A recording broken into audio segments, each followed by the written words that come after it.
The French president has described the Artificial Intelligence Summit in Paris as a wake-up call.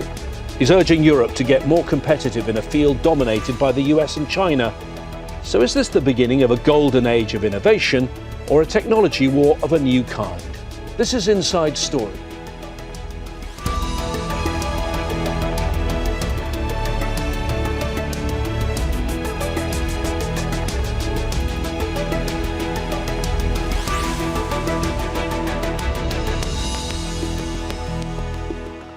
Hello again, I'm James Bays. In the global AI arms race, the stakes couldn't be higher.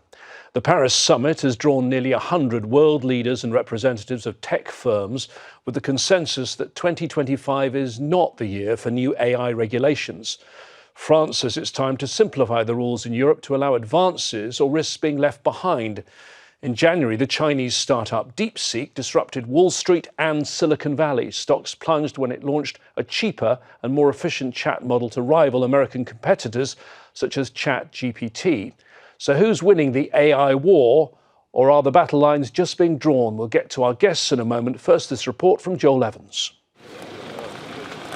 Tech executives, entrepreneurs and world leaders are in Paris for an international summit on artificial intelligence.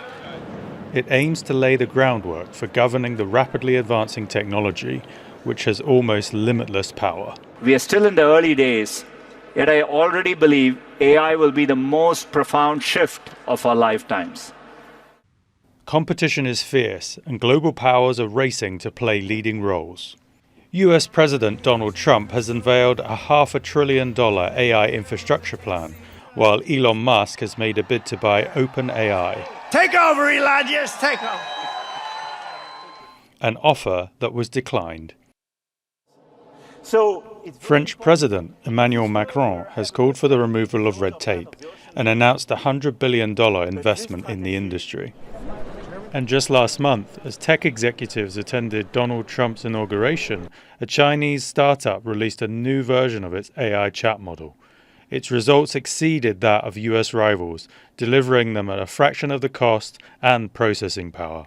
The release of DeepSeek AI from a Chinese company should be a wake-up call for our industries that we need to be laser focused on competing to win, because we have the greatest scientists in the world. In China, AI has been integrated into school curriculums to ensure future generations can take advantage of the opportunities the technology offers. Back in Paris, military experts have debated AI's battlefield applications. You have war games. You remember where the war was triggered by a computer.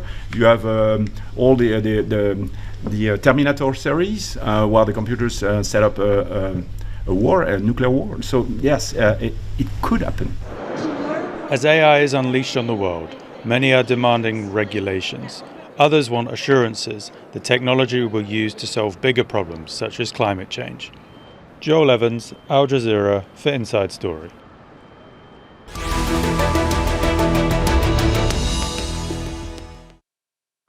Let's discuss this further now by bringing in today's guests. And from Washington, D.C., we're joined by Jody, Westby, the Chief Executive of Global Cyber Risk, a technology and advisory firm that provides cybersecurity services. In Sydney, Toby Walsh, the Chief Scientist at the AI Institute at the University of New South Wales in Sydney. And in Geneva, Adrian Monck, a former Managing Director for the World Economic Forum and now a specialist in artificial intelligence and technology. He started his career as a journalist. Full disclosure, he is a former colleague of mine. Thank you, all of you, for joining us here on Inside Story. Jody, if I could start with you. We'll get to the summit in Paris in a moment, but let's just talk about the big picture and where we are on AI. Is what's really going on a battle of supremacy between countries and also between companies? Thank you for having me. Yes, it most definitely is a race. The United States is in a race with China to dominate AI, excel, be the global leader. And it's comparable to the space race from way back when. We very much are in a dead heat race with China, and that is driving a lot of the issues globally. Adrian, comparison there with the space race. How revolutionary, disruptive, transformative could AI be? I mean, are we talking about the arrival of the internet or perhaps even the Industrial Revolution? I think it could be pretty revolutionary, but you've got to remember that revolutions don't always happen overnight. We got email, we got word processing, we got Excel spreadsheets, we've had satellite navigation, but London cab drivers are still driving around with all of that knowledge stored in their heads. So these things take time to come through. I think to the point made, it's important to note that this revolution is also going to involve other people, not just the US and China. There's Europe, where this summit's being held, there's the Middle East, and there's other geographies which would like to have a say in this revolution and a part in it. So I think it's quite important that we don't look at this as a US-China issue. We look at this as a global issue that needs other countries, not simply the United States and China, taking the lead. Toby, do you agree with that? Is this a two-horse race, or are there other realistic competitors in it? I mean, Donald Trump has talked about the US becoming the world capital of artificial intelligence. I mean, do you think he has got a chance of achieving that? Well, the US and China are in many respects leading the race at the moment, but the race isn't over. And there's always the possibility that the tortoise will catch up with the hare. And we've certainly seen that with China. China has definitely caught up. Everything is still to play for in that sense. What surprises me, and I've spent 40 years working in artificial intelligence, is though the rate of progress. We'd never seen this with any other technology. $1 billion is being spent on AI every day. That's 20% of the world's R&D budget on one technology. That is pretty unique. We have never seen that scale of investment in one single technology, and that is fueling the rapid progress. The fact that every day you read multiple stories in the newspaper about new advances being made in AI, because the burn rate is just so impressive. Jody, Adrian told us not just to think about the US and China, but I do want to stay with those two for now. And there do seem to be, between the US and China and the companies involved, notably OpenAI and this one that surprised everyone at the end of last month, DeepSeek, very different approaches. Can you explain how the models of these two, the way they work, is different? One is very dependent on huge investment, huge energy resources as well. Right. The US has put a huge investment into artificial intelligence, but it's also placed export controls around it for critical areas, for chips, for cloud access, and certain waiting on models. But it is very much the control of resources to develop this. This is a key issue, because after China came out with DeepSeek, that they developed very inexpensively, and it can operate much less expensively than ChatGPT in the US, then OpenAI, who has ChatGPT, accused DeepSeek of copying some of its large language models. And if that's the case, then I think we'll see more export controls, and we may see export controls on these large language model databases, which primarily reside in the US. That could have a global impact on deployment of AI globally, as well as research and development around the world. Adrian, I mean, the DeepSeek is, as we've heard there from Jody, very different and doesn't require the same costs that the US models do. Is that one of the reasons that you think that other countries can now compete, when perhaps it was thought a few months ago that really the US had this all sewn up?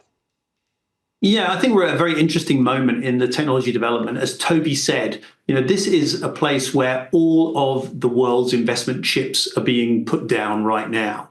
And so that money brings with it a lot of anticipation, and it brings with it a lot of change.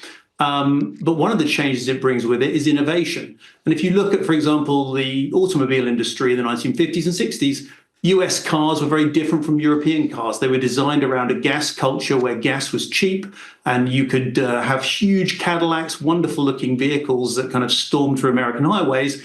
In Europe, you had these tiny Fiats, VWs running around. We could be seeing something very similar in AI developing, where you have a kind of twin track culture. So I think there's a lot to play for. And of course, we haven't even mentioned India, which is where you have a huge number of very smart educational establishments and researchers. So there's quite a bit of stuff in the world that isn't sewn up right now. And I think we should be quite excited by the prospects of having this technology in many, many places, which is one of the reasons why we need to think about a global, not solution, but a kind of global commons in the way we think about this technology.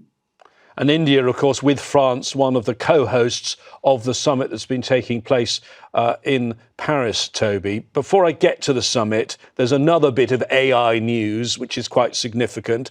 And this involves Elon Musk making a bid for that leading US company, although some of it operates as a non-profit, OpenAI.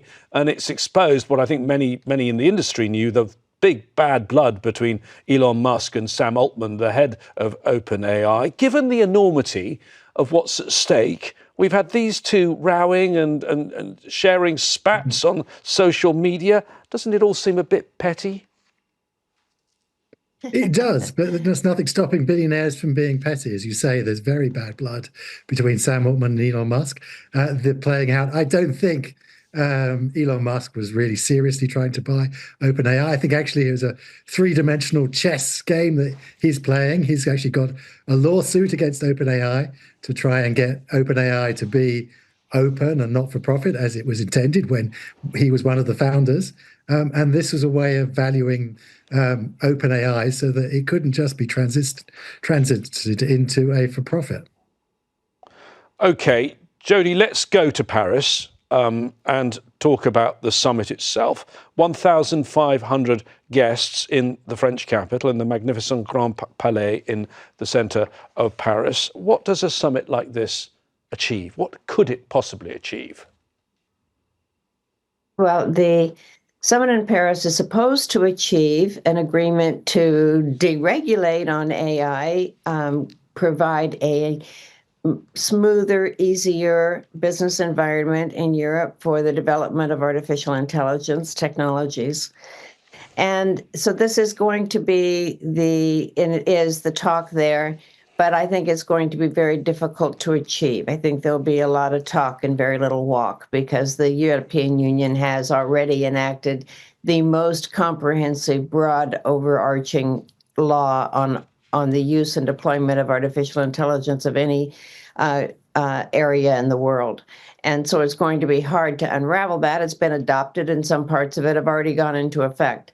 So there's a lot of talk about making it easier to do business with AI in Europe, but to face it, they excel in developing regulation. And so I think there's an idea that's in conflict with what the reality is in the European Union.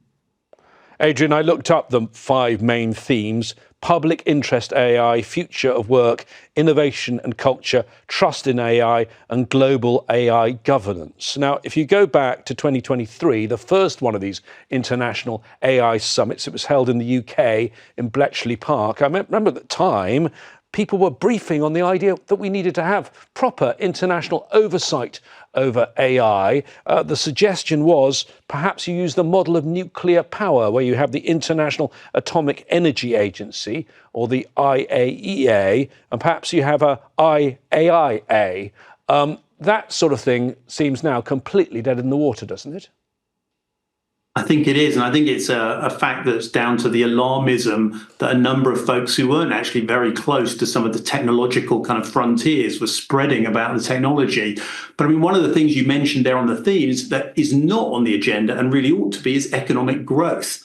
Because if you think about it, almost all of the economic growth that we've seen in the past 25 years has come from the technology sector. You know, that's the difference when you look at the growth rates between Europe and the US. The missing piece for Europe is technology. And in a sense, what we're talking about now in terms of regulation is, can Europe develop a technology sector, or can it develop a proper place in the sun, if you like, with this new technology? And obviously, it's not just Europe, it's places like India. You know, this is the next phase of industrialization, which is why places like the Middle East are investing so heavily in education and also in some of the infrastructure needed. And to lock people out of that is going to be very, very difficult. And I think that's one of the places where we're going to have a conversation, where Emmanuel Macron saying it's a wake-up call is spot on. It is a wake-up call because it's about economic growth. And if we don't see that economic growth spreading out beyond the US to the rest of the world, then we're going to have a very rocky few years to come. Jody, on the idea of global governance of AI, I mean, do you think there is a role for that in any way? Because certainly I don't think Donald Trump would. America first doesn't actually, that philosophy doesn't seem to really match with global consensus in any way. And of course, international diplomacy works at a glacial speed. As we already discussed, AI is developing at such a very, very fast rate. Yes, well, I think it's unlikely we're going to see any global governance agreement anytime soon. As you know, I work in the area of cybersecurity as well, and it's taken us decades to try to advance global approaches to combating cybercrime. So in the cooperation and investment levels and synergy that would be needed for a global governance framework, I think we're a long ways away. The good news is people are talking about that. And as it's been pointed out, AI is developing so rapidly that it may push diplomats to act faster than they have in the past and to achieve some sort of agreement. And I think my colleague's right to bring up India, because India has always, is the world's largest democracy.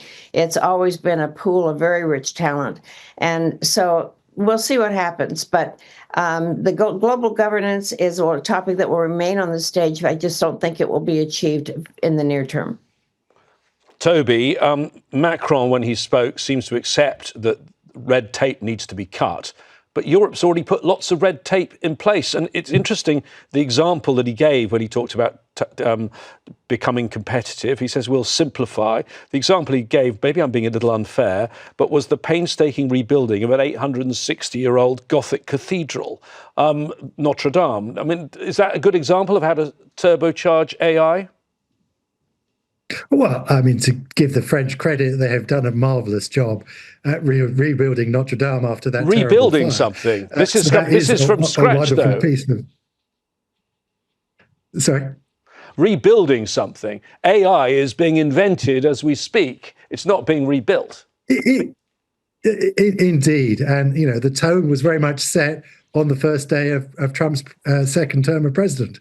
He signed an executive order, one of the first executive orders that he signed, which was to undo all of the regulation that Biden had put in on AI. And that really has set the tone for the difference. We heard the Vice President Vance talk about, accelerating, turbocharging that.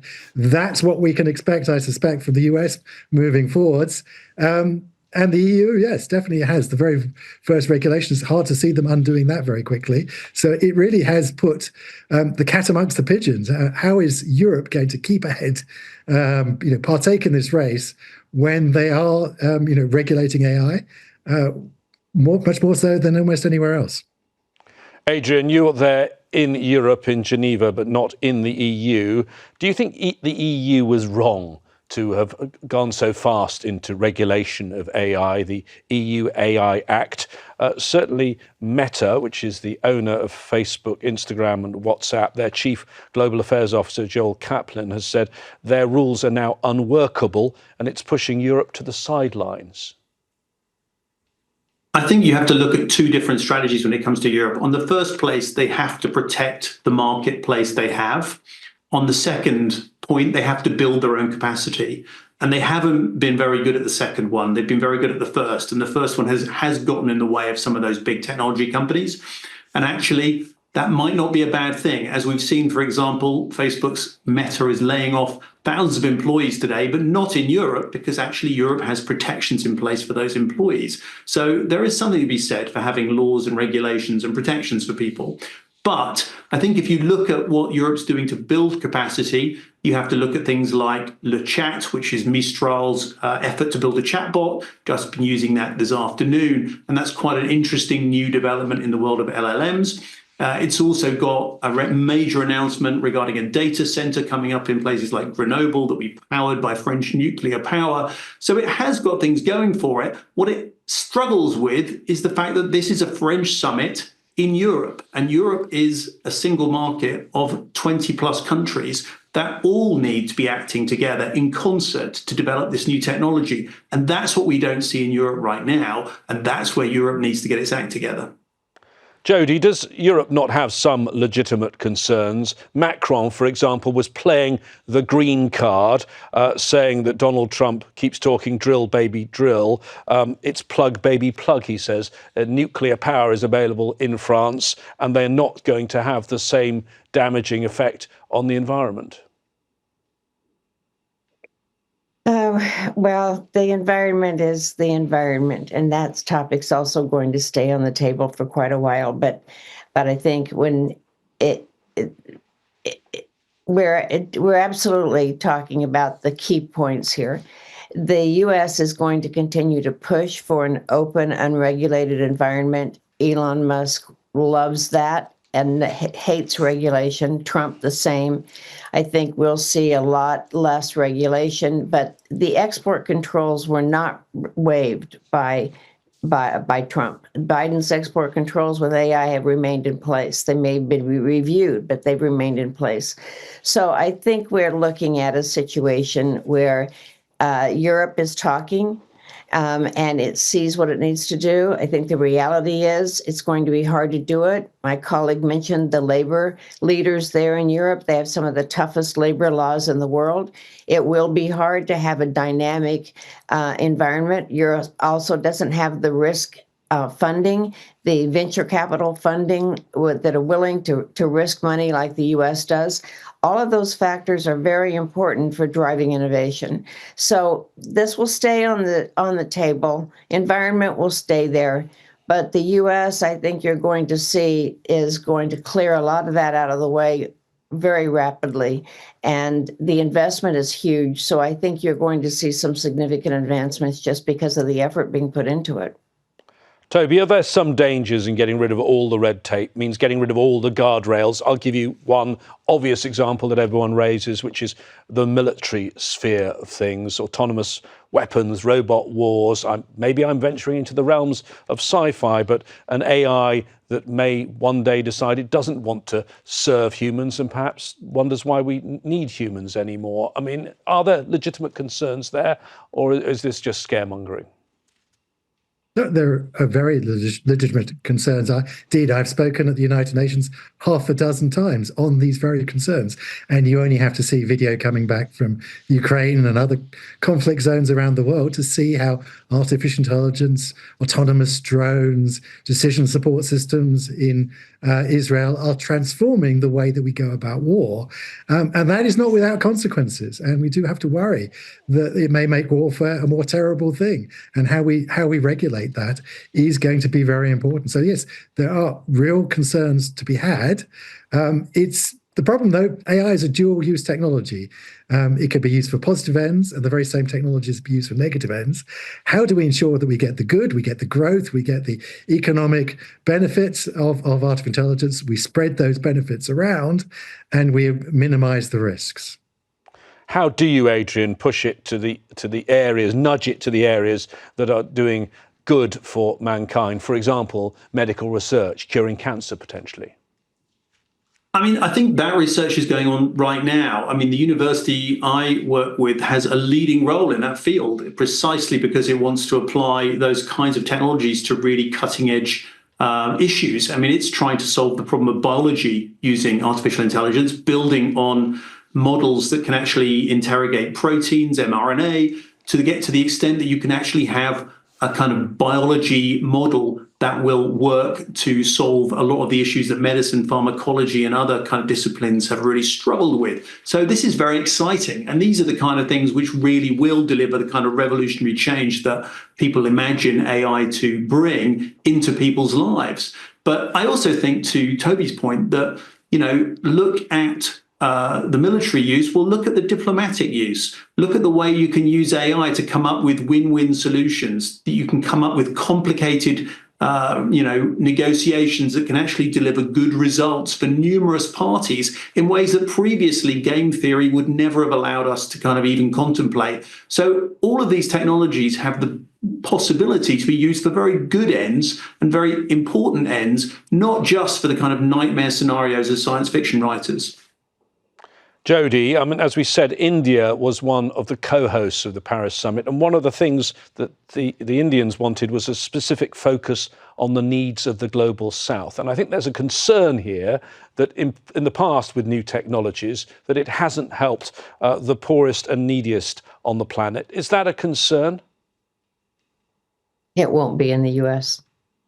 The U.S. is going to focus on the U.S. and the goal for AI dominance will drive any other concerns. And you can see the Trump administration doesn't care about our developing or lesser developed countries and the fact of their dismantling of USAID. So that's unfortunate. But I don't see AI as something that's going to drive economies in developing countries anytime in the near future. Your view on that, Toby, do you see that this could be an engine of further global inequality rather than, so it will help lots and lots of people in the richer world, but not necessarily help people in poorer countries? It is an absolute risk and something we have to worry that, we had one wave of colonization where we colonized their physical wealth, and we may be now doing the same with their digital assets, that the West will come in again with its digital supremacy and take over.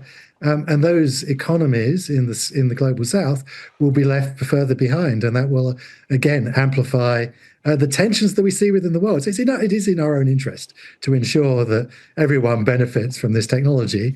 I do worry significantly, it does keep me up at night, that they may well be left behind if we're not careful. Adrian, during this discussion, you've been pretty bullish, I think, about AI. Tell me, what are your biggest concerns about AI? Where are you most worried about what could go wrong?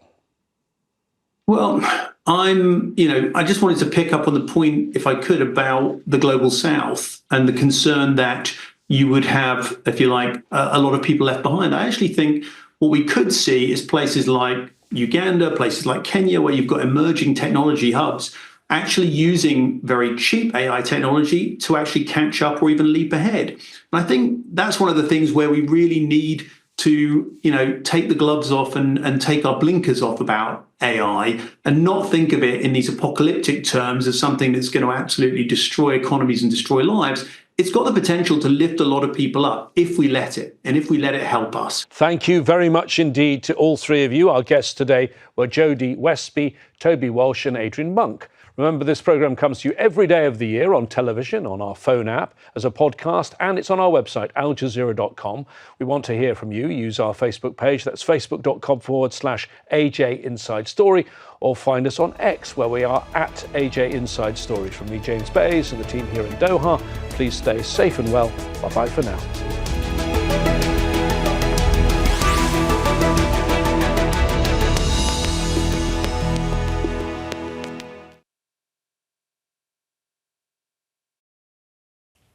Make sure to subscribe to our channel to get the latest news from Al Jazeera.